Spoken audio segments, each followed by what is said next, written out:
Well, this video is going to be just a big waste of my time. What's happening, good people? We got one again. So from my first video on the Sonicake, saw that this guitar really wasn't all that great.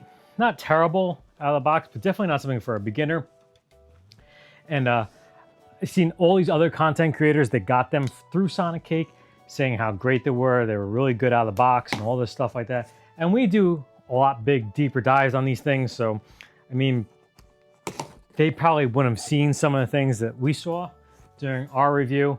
So I did get some comments, people saying like, hey, you should try it again. Also on other people's pages too, or channels. And so I said, you know what? I ordered it because during Amazon Prime Day, it was like $85. So I'm like, I'm a glutton for punishment. But then I saw Ashley from Fretboard Diaries review on it, and he got the same thing. So not really having high hopes. If you don't know, the guitar we actually gave away to another channel actually during a live stream one, and I can't wait to see what they actually do with it.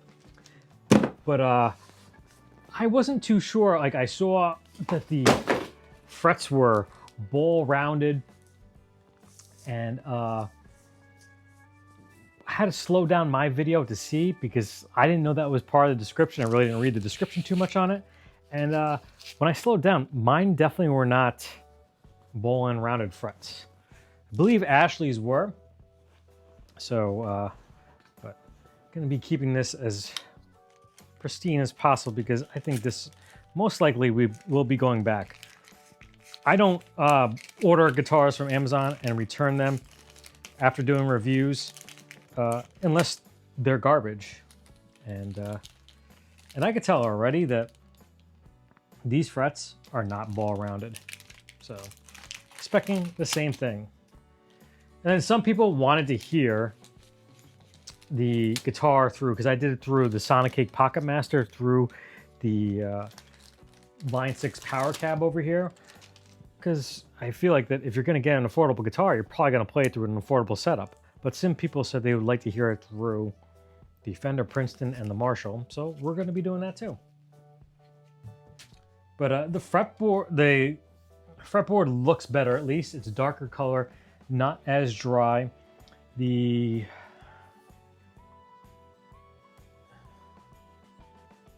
Well,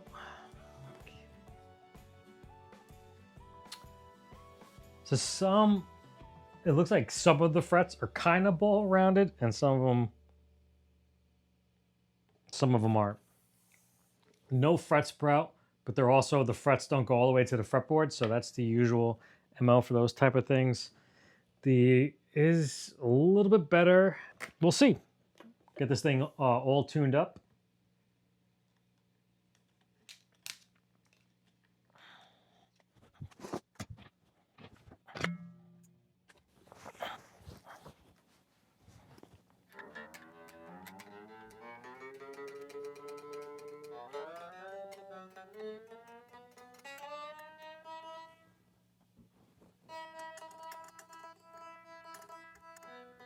All right, so out of the box, one of the tuners was knocked over. Like, it was like, I thought that they might have been too close, but I was able to push it. So obviously that needs to be tightened up, tuned up, everything like that.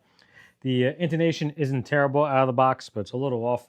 The fretboard feels, at least, like, if you haven't seen the previous video, there was actually a backbone in it. So this one feels a little bit better at least, and we'll check it out real quick.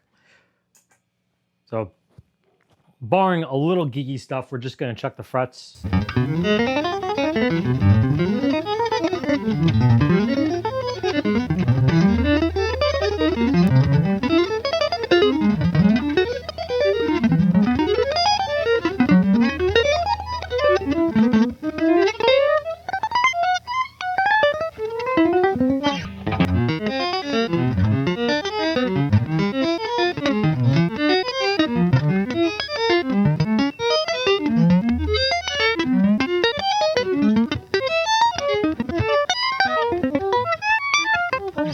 All right, so no dead frets, nothing choked out either.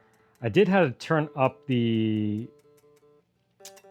Fender Princeton up a bit because same complaint about the pickups not being as loud. The Marshall is always set up pretty loud. And again, the last one could have been because it was going through the Sonicake Pocket Master, but I don't know if you're buying an $89 guitar and putting it through a $1,500 amp, or I think $700, or I don't know how much the Helix goes for now, $1,000. But hey, if you are, and this is what it's gonna sound like, so.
All right, so the overall opinion of this thing is it's slightly better than the one that we got last time, but the QC is definitely still off on this thing. There wasn't as many rocks, but there was still a decent amount of rocks in it. Also, while rocking it, you could see hopefully capture that in the video, but that gouge right there, or that gap right there, definitely looks like how it's close here and not there. I mean, if you were to, it's flush here, so, and I know you're saying, what do you expect out of an $89 guitar, but the way that these things were being portrayed, or, you know, put out there like they were awesome, and let me tell you, it's definitely still leaps and pounds better than my first beginner guitar, which was twice the price, so you're definitely not going to have any fret sprout going on over here, and didn't have the strings falling off, but they definitely don't meet the fretboard like in the video before. I would say there's almost anywhere between 1 to 2 millimeters of space from the edge of the fret to the fretboard itself, and they're not ball rounded. So again, it might be things that are missed in the QC part, but for my purposes and for me, I don't feel guilty on returning this thing, but some of you may think that I'm a scumbag for doing it, but this was just really for a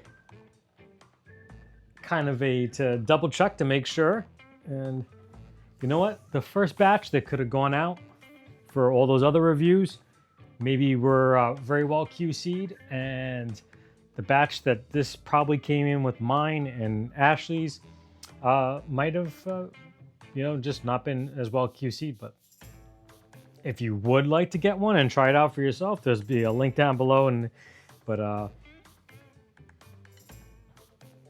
yeah, it's still a pass for me. You've all been a fantastic audience, and as always, stay tuned.